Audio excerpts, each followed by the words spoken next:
बिस्मिल्लाहिर्रहमानिर्रहीम। अस्सलामुअलैकुम। मैं हूं आपका वर्चुअल टीचर मोहम्मद काशफ गुराया। तो आज हम नया टॉपिक लेकर आपके साथ मुखातब होने जा रहे हैं। The title of the topic is a mixer and it's classification. Simple सा टॉपिक है, लेकिन हमने इसमें कुछ इजाफी मामला डिस्कस किए हैं। वो इसलिए कि आगे चलकर एक एक्सरसाइज का लॉन्ग क्वेश्चन है कि कंपाउंड और मिक्सर में कंपैरिजन करना। तो वो अगर आपने ये तमाम पॉइंट्स यहाँ समझ लिए तो वहाँ जाकर कंपैरिजन करना और उसको लर्न करना बेहद आसान हो जाएगा। तो आइए भाई इसको डिस्कस करते हैं। बिस्मिल्लाहिर्रहमानिर्रहीम। जज़ल्लाहु अन्ना मुहम्मद व आलिहि वसल्लम व हुवा अहलहु। अल्लाह से दुआ है कि अल्लाह मेरे लिए इस टॉपिक को आपके लिए समझाना आसान कर दे और आपके लिए इस टॉपिक को समझना आसान हो जाए, और इस इल्म को हम दोनों के लिए अल्लाह ताला जो है वो नफ़ा बख्श इल्म बनाए।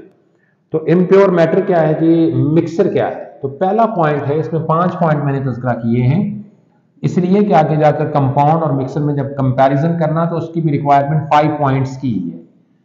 तो मिक्सर अगर डेफिनेशन देखें तो इम्प्योर मैटर जो है उसको मिक्सर कहते हैं।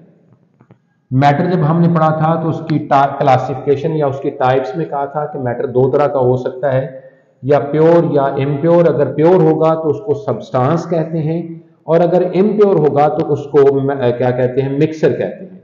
तो इम्प्योर मैटर इज कॉल्ड का भी मिक्सर। ये तो उसकी डेफिनेशन सिंपल सिंपल सी होगी। ये इम्प्योर से मुराद क्या है, आप यहाँ एक एग्जांपल में मैंने एक तज़किरा किया हुआ है, आप उसको देख लें कि if you have a water in a beaker, तो ये प्योर है। लेकिन अगर आप इसमें कुछ सैंड ऐड कर दें, तो जब सैंड आप उसमें ऐड कर दोगे तो फिर जो मैटर इस बीकर के अंदर होगा वो प्योर वाटर नहीं है, अब उसमें आमेजिश है सैंड की। तो know that matter is called क्या भाई, impure matter, and impure matter is called क्या भाई, मिक्सर। दूसरा इसका करैक्टर यह है कि जो कंपोनेंट्स होते हैं मिक्सर के, उनको हम सेपरेट आउट कर सकते हैं by any simple physical method या मीन। जैसे कि फॉर एग्जांपल मैंने फिल्ट्रेशन कहा, फिल्ट्रेशन से कर सकते हो, बॉइलिंग से कर सकते हो, या इस तरह के किसी भी फिजिकल तरीके से। जैसे कि आप इस एग्जांपल पर दोबारा लौट आओ, तो जब आपने सैंड और वाटर का मिक्सर बना लिया, तो उस सैंड चूंकि उसमें हल नहीं होगी, तो आप उसको कैसे सेपरेट दोबारा करना चाहो सैंड और वाटर को, तो एक तो सिंपल आप फिल्ट्रेशन कर सकते हो, रोज आप करते हो और फिल्ट्रेशन को होते हुए देखते भी हो। जब आप चाय बनाने के बाद चाय के सॉलिड पार्टिकल को लिक्विड से फिल्टर आउट करते हो तो उसको फिल्ट्रेशन का अमल कहते हैं। तो सॉलिड पार्टिकल फिल्टर मीडिया के ऊपर आ जाते हैं और लिक्विड नीचे कप में जो है वो फ्लो आउट हो जाता है। तो इस तरह आप इसको फिल्ट्रेशन से भी आप इसको सेपरेट आउट कर सकते हो, या अगर आप इसको हीट कर दो, बर्नर के ऊपर रख दो, तो वाटर के बॉइलिंग पॉइंट कम होते हैं तो वाटर सारा बॉयल कर देगा और बीकर के अंदर सिर्फ जो है वो सैंड रह जाएगी। तो लिहाजा ये दो एग्जांपल से आप समझ सकते हो कि जो कंपोनेंट्स ऑफ मिक्सर होते हैं आप उनको सेपरेट आउट कर सकते हो किसी भी सादा फिजिकल तरीके से, जैसे कि दो एग्जांपल मैंने फिल्ट्रेशन और बॉइलिंग की दी। जो रेशो होती है किसके दरमियान, कंपोनेंट्स ऑफ मिक्सर के दरमियान, वो फिक्स नहीं होती, जबकि जो रेशो कंपाउंड के अंदर मौजूद एलिमेंट्स के दरमियान होती है, इसको बड़ी डिटेल से मैंने कंपाउंड वाले आर्टिकल में पढ़ा कर आया हूं। तो इसके एलिमेंट्स के दरमियान जो रेशो है वो फिक्स होती है, लेकिन जो कंपोनेंट्स ऑफ मिक्सर होते हैं उनके दरमियान तो रेशो फिक्स नहीं होती। मीन दैट कि अगर आपके पास 1 लीटर वाटर है, आप उसमें 1 ग्राम सैंड ऐड करके मिक्सर बनाओगे तो फिर भी वो सैंड और वाटर का मिक्सर ही कहलाएगा, और अगर आप 100 ग्राम सैंड ऐड करोगे उसमें तो फिर भी वो मिक्सर कहलाएगा सैंड और वाटर का। आप 200 ग्राम ऐड कर दो फिर भी वो मिक्सर ही कहलाएगा सैंड और वाटर का। लिहाजा इसके कंपोनेंट्स के दरमियान कोई रेशो फिक्स नहीं होती। इसके बाद है कि कंपाउंड को तो हम किसी केमिकल फार्मूले से रिप्रेजेंट करते हैं, जैसे H2O is the molecular formula of क्या भाई, water, that is a compound. लेकिन मिक्सर को रिप्रेजेंट करने के लिए कोई फार्मूला हम नहीं बयान कर सकते कि ये फार्मूला है इस मिक्सर का, तो ये भी इसका एक पॉइंट ऑफ आइडेंटिटी है। क्योंकि इसकी रेशो जो है वो बेटा डिफरेंट होती है, इसमें कंपोनेंट्स की मात्रा, परसेंटेज, रेशो मुख्तलिफ हो सकती है, लिहाजा इसका कोई फिक्स मेल्टिंग और बॉइलिंग पॉइंट नहीं होता। चूंकि आपको पता है कि मेल्टिंग पॉइंट और बॉइलिंग पॉइंट डिपेंड करते हैं कि दिए गए मैटर में कौन कौन से एलिमेंट्स हैं और उनकी रेशो कितनी है। जैसे पिछली एग्जांपल में हमने कहा था कि वाटर का जो एक कोवेलेंट कंपाउंड है उसमें कोवलेंट बॉन्ड है जो कि एक वीक तरह का बॉन्ड है, उसके बॉइलिंग और मेल्टिंग पॉइंट कम होंगे। किसकी निस्बत? NaCl जो कि एक आयोनिक कंपाउंड है, कॉमन टेबल साल्ट है। तो उसमें एलिमेंट और थे NaCl में, और उसमें एलिमेंट और थे, उसमें टाइप ऑफ बॉन्ड इस वजह से और थी, और उसमें टाइप ऑफ बॉन्ड और थी। तो दोनों का मेल्टिंग पॉइंट और बॉइलिंग पॉइंट डिफरेंट था।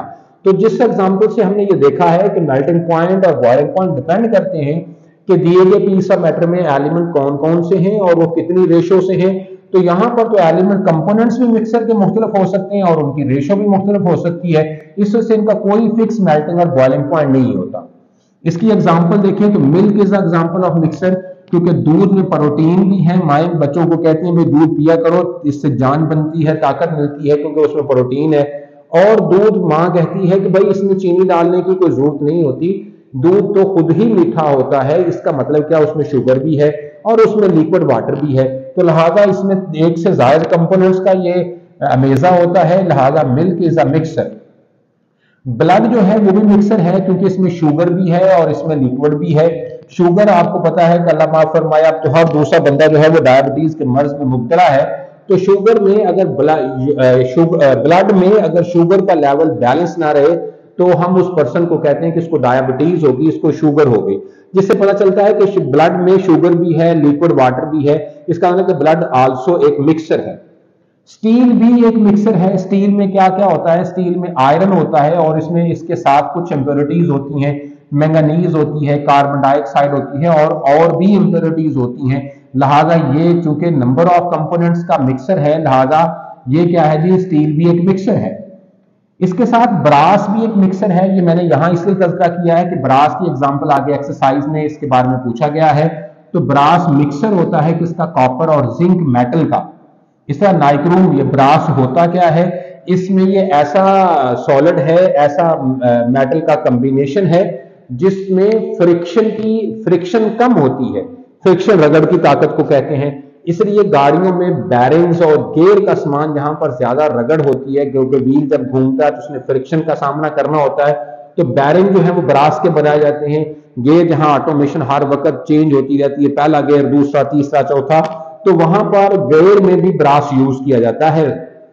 जो नाइक्रोम है ये मिक्सर है आयरन का, क्रोमियम और निकल का। ये याद रखिएगा, ऑब्जेक्टिव में ये बात पूछी गई है, आपकी एक्सरसाइज में मौजूद है। नाइक्रोम जो है ये डेंटिस्ट्री में यूज होता है। आमतौर पर आपने देखा किसी का दांत टूट जाए या खराब हो जाए तो उसके ऊपर हम बोलते हैं क्रोम चढ़ाया है, वो क्रोम नहीं होता, दर हकीकत नाइक्रोम होता है।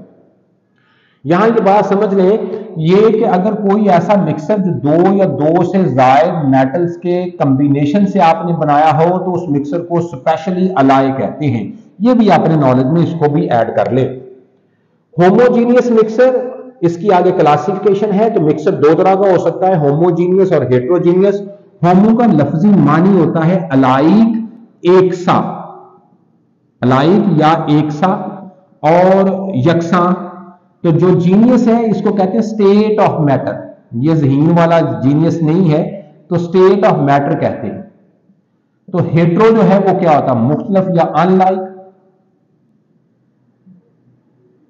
तो आप इसके टाइटल से आप समझ जाएंगे कि ऐसा मिक्सर जिसमें मौजूद कंपोनेंट सेम फिजिकल स्टेट से उनका ताल्लुक हो, उसको कहते हैं होमोजीनियस मिक्सर।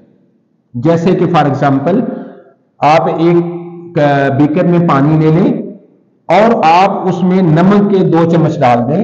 नमक का चम्मच डालने के बाद आप उसको शेक करें, नमक को उसके अंदर मिक्स करें।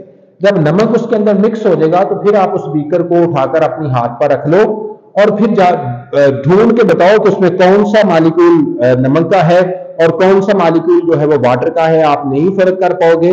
इसका मतलब क्या है कि नमक और जो H2O है वो मिक्स होने के बाद, मिक्सर बनने के बाद, these two component live in the same physical state।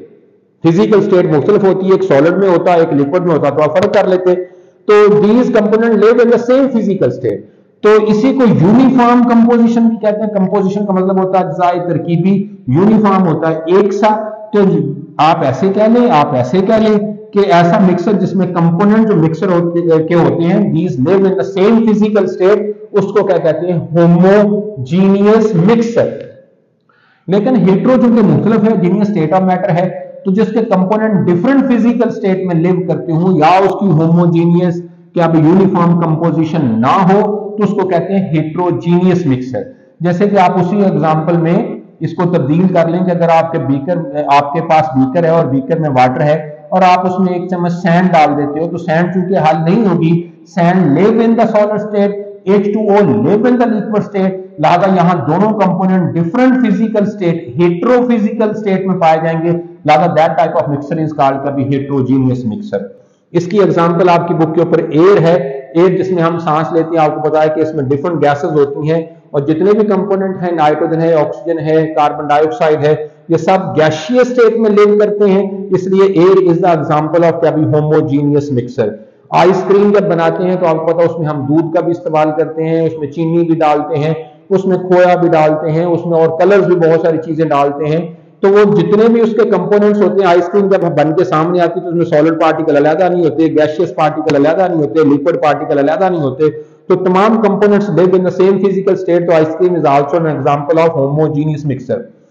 Gasoline modern या केमिकल नेम है पेट्रोल का, जो हम अपने गाड़ियों में डलवाते हैं, मोटरसाइकिल में डलवाते हैं। तो ये जो गैसोलीन या पेट्रोल होता है ये हाइड्रोकार्बन पर मुश्तमिल होता है, इसमें कार्बन और हाइड्रोजन के कंपाउंड होते हैं, इसमें ऐसे मॉलिक्यूल भी होते हैं जिसमें कार्बन 5 एटम्स मौजूद होते हैं, ऐसे भी मॉलिक्यूल होते हैं जिसमें 6 एटम कार्बन के मौजूद होते हैं, ऐसे भी होते हैं जिसमें 7 कार्बन के एटम मौजूद होते हैं, ऐसे भी हाइड्रोकार्बन होते हैं जिसमें 8 कार्बन के एटम्स मौजूद होते हैं। इसलिए पेट्रोल पंप्स के बाद लिखा होता है कि हाई ऑक्टेन, 8 से octa, high octane gasoline available है। तो इसमें डिफरेंट मॉलिक्यूल्स हैं और all live in the liquid state, तो इसलिए that is also example of क्या भी होमोजीनियस मिक्सर।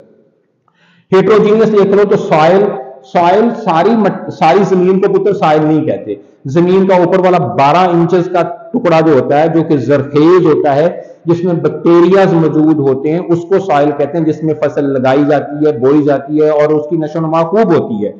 तो ये एक मिक्सर है, इसमें आपको सादा सी बात मट्टी तो मौजूद होती है जिसका पता है आपको कि वो सॉलिड स्टेट में है, और उसमें एज वेल एज जब पानी लगाते हो या उसमें मॉइस्चर नमी जो होती है, पानी जो होता है वो लिक्विड स्टेट में होता है, तो पानी जो है वो लिक्विड स्टेट में है, मट्टी सॉलिड स्टेट में, लिहाजा इसके कंपोनेंट डिफरेंट फिजिकल स्टेट से बिलोंग करते हैं, लिहाजा सॉइल एक हेट्रोजीनियस मिक्सर की एग्जांपल है। वुड देख लो तो मैंने ज्यादातर कंपोनेंट्स की बात नहीं की, तो वुड जो लकड़ी है वो इस तरह सॉलिड स्टेट में है और उसमें जो नमी होती है, पानी होता है, वो लिक्विड स्टेट में है, तो लिहाजा इस वजह से वुड भी क्या है मेरा बेटा, क्या कि वो भी एक हेट्रोजीनियस मिक्सर है। पत्थर रॉक जो है उसमें जो है वो जो सॉलिड पार्ट है स्टोन, वो क्या है भाई, वो सॉलिड स्टेट में है स्टोन, और जो उसमें मॉइस्चर मौजूद होता है वो लिक्विड स्टेट में होता है, लिहाजा rock is also example of heterogeneous mixer. That is all about the mixer and it's classification. बड़ी डिटेल से बात कर दी, आई होप दैट के कोई कसर बाकी नहीं रही होगी। अल्लाह आपके लिए इस सारे मामले में बहुत आसानियां पैदा फरमाए। Wish you very best of luck. अल्लाह हाफिज, take care of yourself lot more. अल्लाह हाफिज।